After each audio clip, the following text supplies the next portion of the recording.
This video is sponsored by Bethesda. Starfield is available starting September 1st for those who have the Starfield Premium Edition, both on Xbox and PC, and on September 6th for everyone else. Thanks. Macca's Guides. Hey everyone, Macca here, and for the past several days, I've been digging deep into Starfield to bring you a little bit of a beginner's guide and 10 things I wish I knew before I started. The goal of this video is to educate new players on things they may not know, and even give some bonus tips for advanced players. We'll be giving a wide variety of tips, so let's just get started. Now, I want to start off by recommending a simple yet powerful tool, which is the help menu, which basically functions as the ultimate in-game encyclopedia. Starfield is a huge and complex game, and whether you need a refresher on a certain topic or want to go more in-depth on a specific game system, this will be your one-stop shop to answer any questions you may have.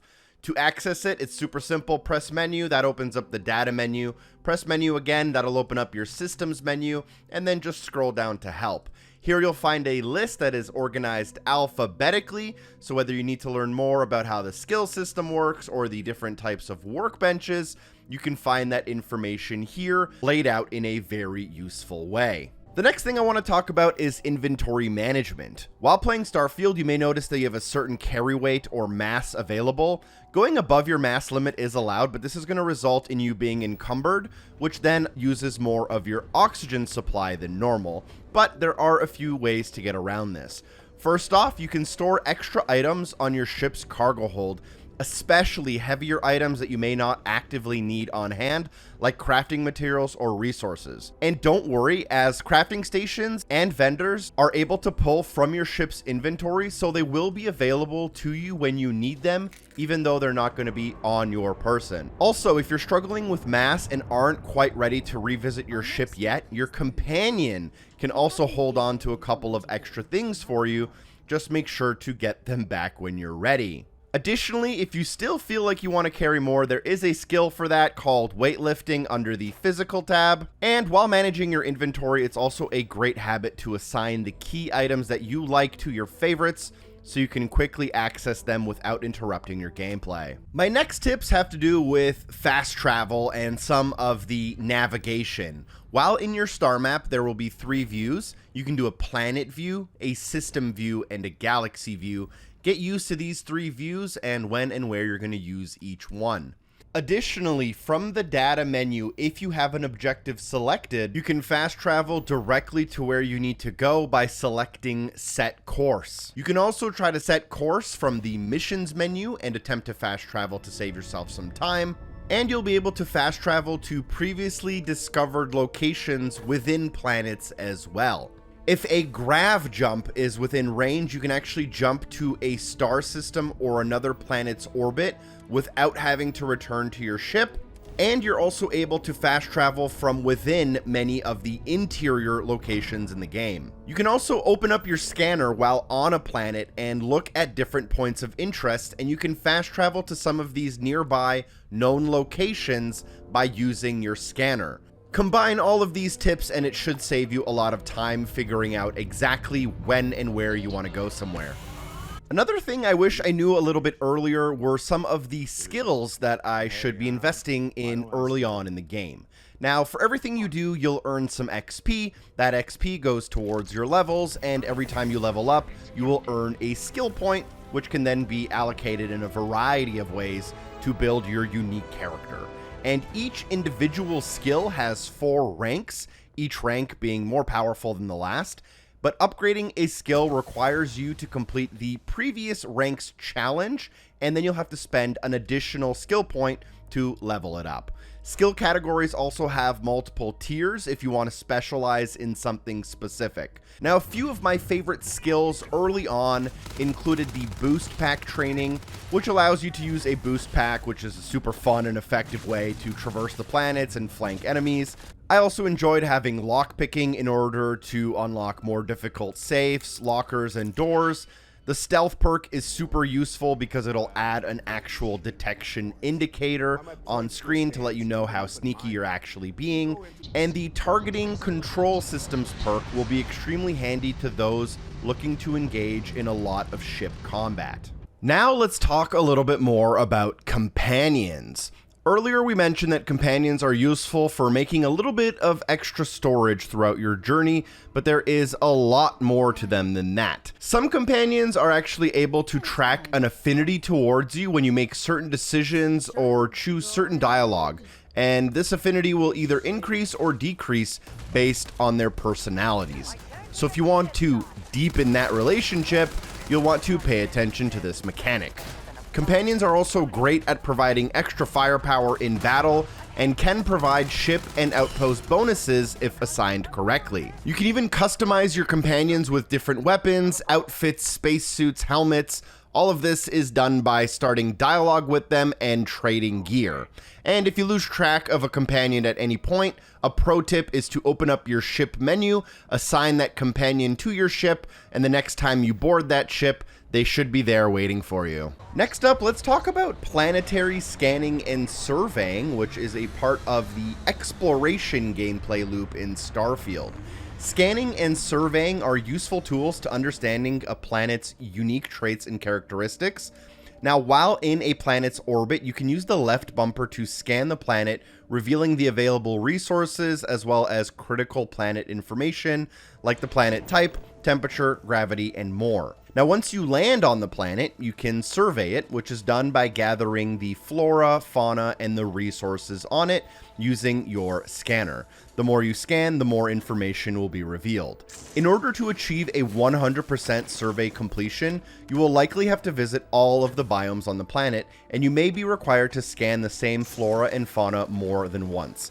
Keep an eye out also for marine life if you find a special biome marked coast, as these can be some of the trickier ones you may need. Certain planets may also require that you visit a landmark to reveal a specific trait. While exploring, you can use the hand scanner to find points of interest in the distance, and when you locate a landmark, you can scan the unusual features of the landmark to learn more about these traits.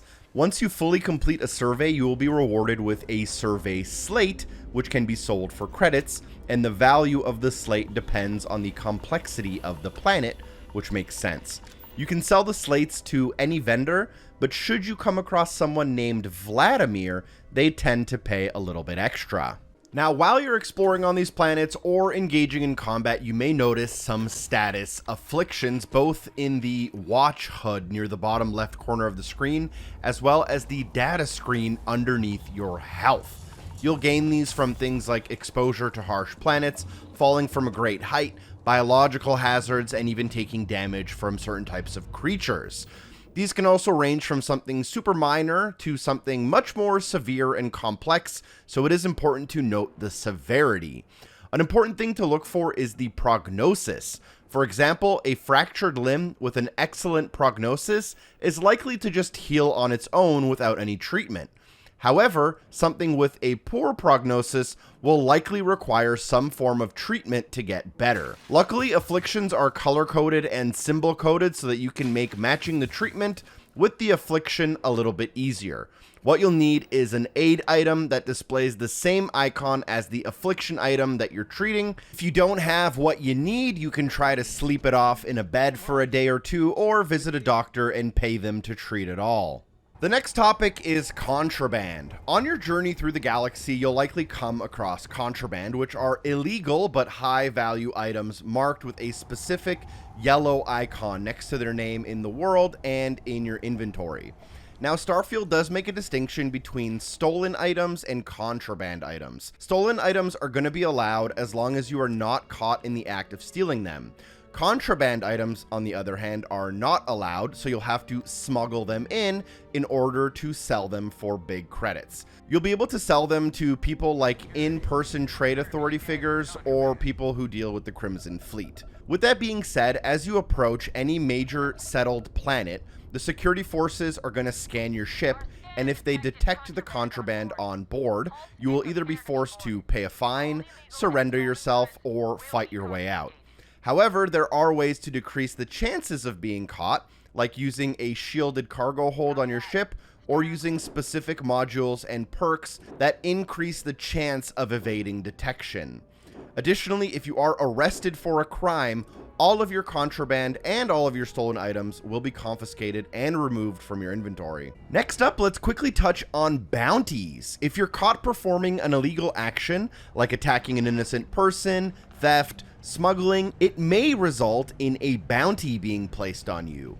A quick and easy way to get rid of this is just to pay off your bounty, which you can do by visiting a self-service bounty clearance terminal. These are pretty easily found in most spaceport bars like the Astral Lounge on Neon, the Broken Spear in Sidonia, or the Viewport in New Atlantis. Last but not least, I want to remind you that every now and again you should focus on doing research, and there are 5 different categories of this, including pharmacology, food and drink, outpost development, equipment, and weaponry. These are going to be your gateways into unlocking new crafting recipes. You'll be able to find research stations scattered amongst your travels, but I like to use the one that's built into my ship. It's also important to note that some research projects will require you to invest a skill point into a particular skill, and you don't need to complete the entire project at once. You can do it piece by piece. Additionally, while at a research station, you can track the required resources that you may be missing. This will provide you with a blue magnifying glass icon next to items containing the resource you may need. And a super pro tip is that certain aid items can reduce the required amount of resources needed to complete a project, so it's going to be a great idea to consume these before accessing the research terminal. Now, Starfield is a vastly complex game, and there are plenty of topics we haven't even touched upon yet, like ships and outposts. I'll have dedicated videos for those coming out soon.